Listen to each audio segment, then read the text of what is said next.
안녕하십니까, 바른의사 백승우입니다. 자, 오늘은 전체 임플란트 관련돼서 한번 설명드릴 시간을 갖고자 하는데요. 사실 전체 임플란트라고 한다면 저희 치과 의사들이 듣는 세미나만 해도 거의 한 달 과정이 넘을 정도로 너무나도 방대하고, 저 구강외과 뿐만 아니라 보철과 원장님 다 같이 투입돼서 정말 조화로운 결과를 만들어야 되는 그런 영역인데, 전체 임플란트 중에서도 상악동 거상술이 필요한 경우, 그 다음에 앞니에 임플란트를 안 해도 되는 방식에 대해서 한번 설명을 드리려고 해요. 전체 임플란트라고 한다는 말은 다수의 임플란트를 한다는 뜻이고, 이 다수의 임플란트를 한다는 말은 이미 잇몸이 너무 안 좋다는 말이잖아요. 너무 안 좋다. 잇몸이 안 좋으면 여기가 앞니가 있고 어금니가 있으면 어금니 쪽에도 잇몸뼈가 안 좋다는 말이잖아요. 그러면 대부분 상악동 거상술을 동반할 수밖에 없어요. 방법이 크게 세 가지가 있었죠. 수압거상, 망치질, 측방거상. 그런데 전체 임플란트를 할 정도로 뼈가 안 좋으신 분들은 수압거상으로 끝나는 경우는 거의 없어요. 망치질을 하거나 측방거상술을 해야 되는 경우가 대부분이고, 그 중에서도 또 대부분은 측방거상술의 빈도가 굉장히 높아요. 측방거상술을 통해서 어금니를 우리가 재건을 하면 앞니 임플란트를 건너뛸 수 있는 방법이 있다. 제가 요거를 한번 설명을 드리고자 해요. 그래서 전체 주제는 전체 임플란트인데, 상악동 거상술을 어떻게 하는지 한번 설명을 드릴 거고, 상악동 거상술을 할 때 앞니 임플란트를 하는 경우도 있고 안 하는 경우도 있는데, 안 할 수 있으면 앞니 임플란트는 안 하는 방법도 참 좋은 방법이다. 핵심입니다. 그러면 임플란트를 한다는 말은 치주 질환이 있었을 거고, 전체 치열이 붕괴되었을 때가 이미 가정이 돼야 된다는 거죠. 환자분이 회사를 다니세요. 일을 하시기 때문에 앞니 뽑아야 된다는 거는 인정은 하셨고 받아들이셨는데, 죽어도 어금니랑 다 완성될 때까지는 유지를 하고 싶다고 하셨어요. 그래서 제가 여기는 철사를 붙여갖고 최대한 유지를 해드렸고, 이를 뽑는 날 임플란트를 할 수 있으면 치료기간은 단축할 수 있으니까 이 뽑는 날 임플란트 하면서 뼈이식 없이 이렇게 임플란트를 먼저 아래턱반을 완성을 해놨습니다. 위에 어금니 쪽은 어떻게 했을까요? 자, 보시면 상악동 거상술, 측방 거상술을 통해서 이렇게 뼈를 만들어 놨고, 임플란트가 심어졌는데 어금니 쪽에 몰아 심기 전략이에요. 환자분 보시면 이렇게 측방 거상술에서 임플란트 다 하고 앞니까지 이렇게 한 통으로 연결시켜주는 방식으로 어금니를 완성을 시켜드렸거든요. 이번 사진 한번 볼까요? 지금은 최종 보충으로 넘어가는 단계에 계신데, 주변 임시치아 단계에서 먼저 사진을 찍었어요. 초진 상태고 중간 단계예요. 어때요? 어금니 쪽에만 몰아 심고 앞니 쪽엔 임플란트를 하지 않았지만, 이거랑 비교하면 너무나도 조화로운 상태가 되신 거죠.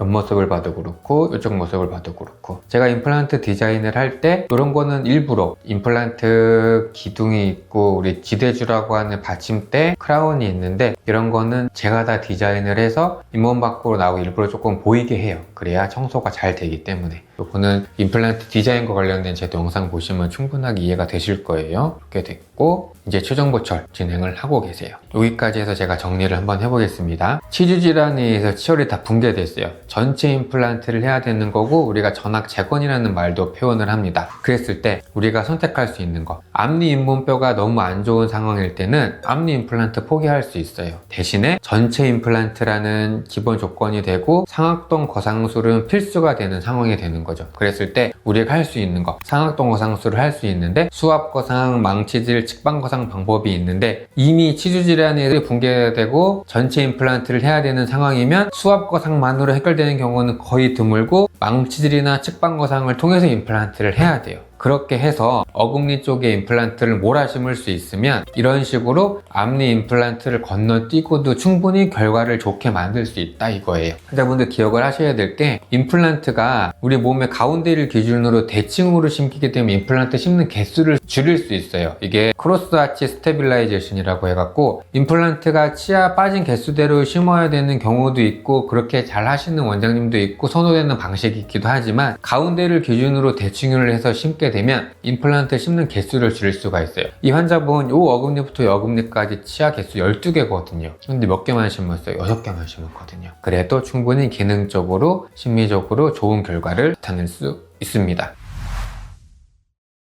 또 다른 케이스 한번 또 설명드릴 거예요. 기본 전제 조건 또 나오죠. 치주 질환에 의해서 치열이 붕괴됐어요. 근데 이 환자분 같은 경우에는 앞니에 임플란트를 할 수 있는 경우예요. 할 수 있으면 하면 좋죠? 왜요? 장단점이 다 있어서 그래요. 앞니에 임플란트를 했을 때도 분명히 장점이 있어서 이 환자분 같은 경우에는 비용이나 아니면 유지관리 측면에 의해서도 통으로 연결하는 것보다는 나눠서 임플란트를 하시기를 원하셨기 때문에 제가 그렇게 또 치료 계획을 한번 세워봤습니다. 환자분 사진 한번 보세요. 와, 지금 치아 뿌리가 이렇게 노출되어 있죠. 환자분 잇몸뼈 어디 여기 있어요. 코는 여기 있는데 다행히 이 치아가 아니고 다른 치아와 앞니 쪽에는 잇몸뼈가 어느 정도 있었고 뼈이식도 가능한 상황이었고 뼈이식에 대해서도 환자분이 크게 거부감이 없으셨기 때문에 앞니에 임플란트 하는 거로 제가 치료 계획을 세워드렸어요. 여기 송곳니 보세요. 이 환자분이 잇몸뼈가 여기 있어야 되는데 송곳니 뿌리는 여기 있거든요. 여기까지 지금 잇몸뼈가 없습니다. 굉장히 심각한 상황이었어요. 입안 사진 또 보면 위턱뼈, 위축돼서 잇몸뼈 다 없어진 상황인 거고 앞니는 다 기울어지고 어금니 쪽 한번 볼까요? 마찬가지 코가 있고 상악동이 있는데 잇몸뼈 높이가 2에서 3mm 밖에 안 돼요. 작은 어금니도 잇몸뼈가 이미 다 녹아 있고 반대쪽 여기가 오른쪽이고 여기가 왼쪽인데 왼쪽도 어금니 쪽이 뼈가 2에서 3mm 밖에 없고 앞니는 아까 제가 보여드렸던 이 치아 말고 주변에 있는 앞니는 어때요? 잇몸뼈 폭도 충분하고 이 정도면 앞니 임플란트 하기에 괜찮은 상황인 거죠? 이러면 우리가 상악동 거상술도 하면서 앞니 쪽에도 임플란트를 심을 수가 있어요. 환자분 이제 사진인데 어금니 쪽에 상악동 거상술을 해서 이렇게 어금니를 만들어 드렸고 앞니 쪽은 또 앞니 임플란트를 해서 보철물을 어금니 쪽이랑 앞니 쪽을 나눌 수가 있는 거예요. 그래서 제가 정리를 한번 해볼게요. 치주 질환에 의해서 치열이 붕괴가 됐다. 어금니 잇몸뼈 높이도 부족하고 앞니도 빼야 돼. 그런 상황이면 우리 전체 임플란트 전악재건이라는 표현을 하는데 그런 상황에 앞니 잇몸뼈가 괜찮아.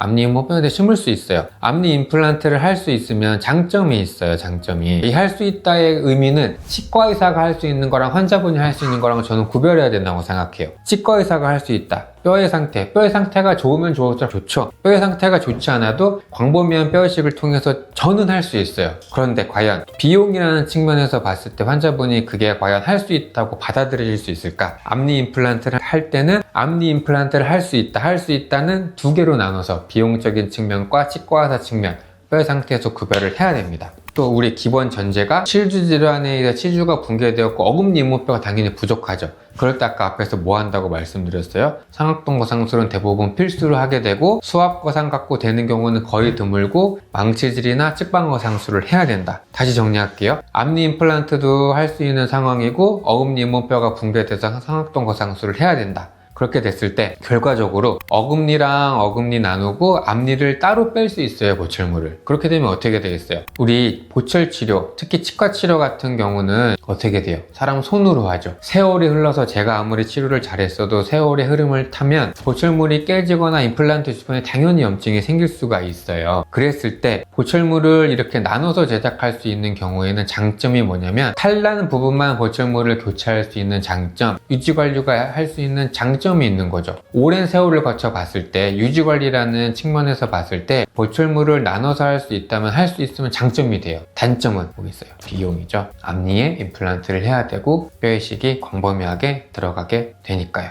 아까랑 다른 상황, 전체 임플란트를 해야 되는데 앞니 임플란트 하기에는 뼈도 좋지 않고 환자분들 비용도 많이 부담되셔요. 상악동 거상술을 통해서 뼈이식을 잘하고 어금니 임플란트를 심어서 할 수 있는 상황이 되면 앞니 임플란트 건너뛸 수 있다. 그렇게 해서 이렇게 통으로 연결된 보철물을 만들 수 있다는 게 장점이죠. 자, 앞니 임플란트를 안 했을 때 장점은 뭐예요? 비용인 거죠. 앞니 임플란트를 안 했을 때 앞니에 들어간 임플란트나 뼈이식 비용을 줄일 수 있으니까 그게 하나의 장점이 되고, 또 하나는 건너뛸 수 있는 앞니에다 어떻게 임플란트를 했는데 세월이 흘러서 임플란트 주변에 염증이 생겨서 임플란트 나사산 보이고 그러면 비심리적이 된단 말이에요. 심리적인 것도 장점이 될 수 있어요. 단점, 유일한 단점은 뭐냐면 이렇게 통으로 연결된 보철물을 만들게 되면 아까 말씀드렸죠? 세월이 흐르면 어딘가는 보철물이 탈이 날 수 있어요. 깨지거나 주변에 염증이 생기거나. 그랬을 때 여기만 조금 깨졌다. 통으로 연결이 되어 있으니까 전체를 다 교체해야 되는 단점이 있는 거죠. 그래도 요새는 지르코니아라고 하는 이 크라운의 물성이 굉장히 좋아졌기 때문에 통으로 연결돼도 깨졌던 경우 제가 봤을 때 거의 없었던 것 같아요. 깨져도 그 부분만 수리할 수 있는 또 방법은 또 있기 때문에 이 방법마저도, 이 단점마저도 저는 다 극복이 될 수 있다고 생각이 듭니다. 정리가 좀 되셨나요? 이 주제를 꺼낸 이유는 우리 전체 임플란트라는 거를 했을 때 때문에 웬만해서는 상악동 거상술을 하게 되는 경우가 많고, 상악동 거상술 중에서도 난토가 가장 높은 측방 거상술을 하는 경우가 굉장히 많다. 앞니 임플란트를 할 수 있는 경우, 안 해도 되는 경우가 있고, 할 수 있는 경우가 되면 거기에 따른 장단점이 있고, 안 해도 되는 거기에 따른 장단점이 있다고 설명을 드렸어요. 지금 이제 말씀드렸던 이 과정이 환자분들이 저희 치과에서 치료를 받으시던, 다른 치과에서 치료를 받으시던 환자분들의 입안 환경을 재건하는 데 있어서 선택할 수 있는 카드가 되었으면 하는 바람에 영상을 제작을 했습니다. 감사합니다.